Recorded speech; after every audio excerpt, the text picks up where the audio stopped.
full moon at 20 degrees of Sagittarius. So it's June 11th at 3:44 a.m. Eastern Time.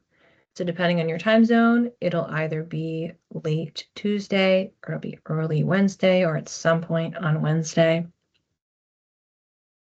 I talk about full moons and new moons on here pretty much every month now. If you haven't heard it yet, I'll still give you the spiel. New moons and full moons happen in a approximately 6-month cycle. So we can look back at approximately, I'll give you the exact date, 6 months ago to understand the new moon. So we would have had a new moon back in Sagittarius season, which is a November into December period of time. So somewhere in there, we had a new moon in Sagittarius. We planted seeds for manifestation, for what we wanted to call in, for a new beginning, because that's what new moons are, a new chapter. The full moon is our opportunity to reflect back on what we have manifested, to express gratitude, appreciation, to release what no longer serves us, and really to harvest the fruit of our labor. So it's a great check-in opportunity to say, all right, well, what have I achieved in this Sagittarius area of my life in the last approximately 6 months? So it's the closing of a cycle. And every month we have a new moon where we're planting new seeds in a different part of our chart, a different area of life. And allowing ourselves to rest. For full moons, this is especially important. Energetics are heightened on these days. Intuition usually spikes, especially in water signs, and this is not a water sign, but regardless of sign, there tends to be an uptick in what's happening with our intuition, kind of weird things happening. And even our emotions could be heightened on a full moon day. So oftentimes I just encourage people to be aware of when this is happening and to rest. Maybe not overbook ourselves or book much of anything on this day, and allow ourselves to lean into the reflection and the gratitude practices. We're kind of meant to rest on these days. We're integrating, we're processing, we're reflecting. We don't need to jump and do anything yet because it might be coming from an emotionally triggered place. Sagittarius is the adventurer, teacher, philosopher, also known to be a blunt and unfiltered, which is why it's especially important that if things are heightened and Sagittarius doesn't have a filter, we're just kind of saying things that maybe we might regret later. So how can we dial back a little bit and lean into the higher side where we're maybe reflecting on things we've learned, adventures we went on over the last 6 months. But this is, of course, where you have to pull in your chart. And it may not be in an area of your chart that corresponds to learning or travel. It could be in your second house, and it's thinking about how you've earned money, how you have reframed your self-worth, your self-care practices, how you have grown, ruled by Jupiter, how you've grown in that space. You want to specifically go to 20 degrees of Sagittarius and see if anything is happening close. If you have anything at 25 degrees or 15 degrees or anywhere in between, it could get picked up in this energy of the full moon. But we're really looking at 20 Sagittarius for the most basic interpretation. So the new moon in Sagittarius was on December 1st of 2024. 10th house for me, my Venus is 20 degrees.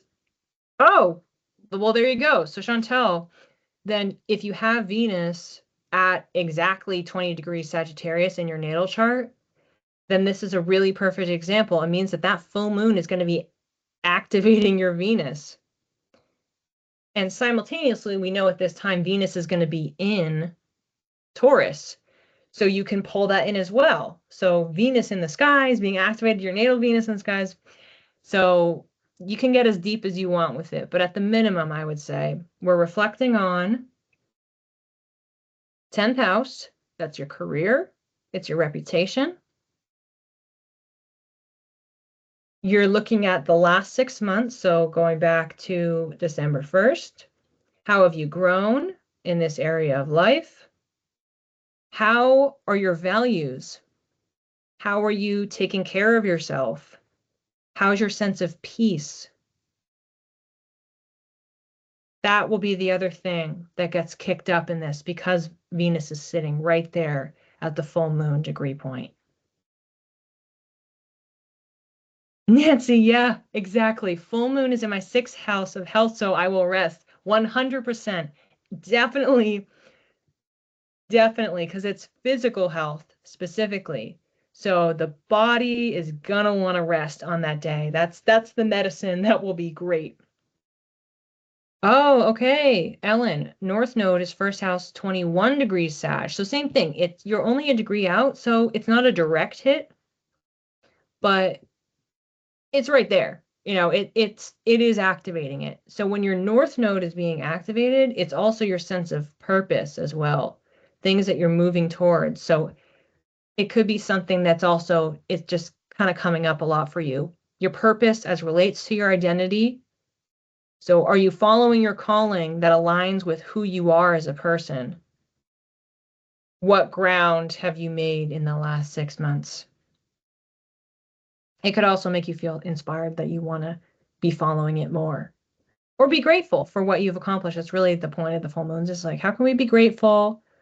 And when we can sit in gratitude, it allows us to make space to release. So then we can set ourselves up for the new moon to call more in.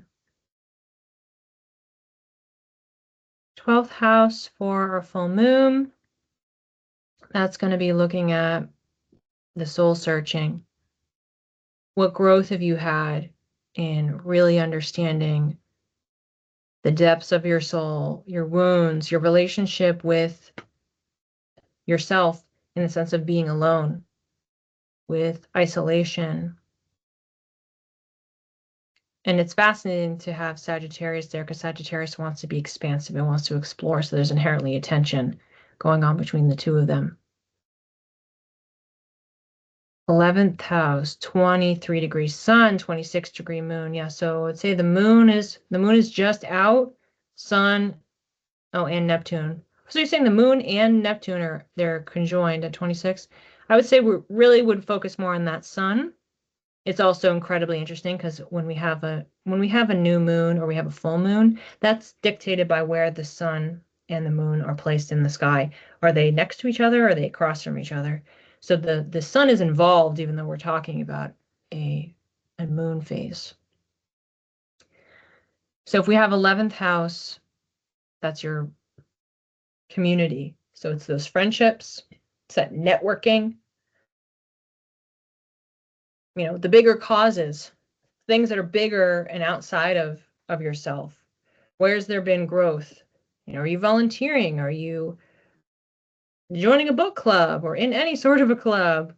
Are you connecting to people and networking on social media? It could be networking personally, networking for your career, meeting a friend of a friend, socializing, mixers, really anything that you want. What are your reflections on those types of friendships, connections, bonds that you have been accumulating? And when you're pulling in the sun, you're pulling in your life force, your ego. So it could trigger some things for you in understanding kind of what that means in your big picture. Like if it's a reflection on you, your friendships, how many friends you have, how you're getting the friends. So it could be activating a little bit of that.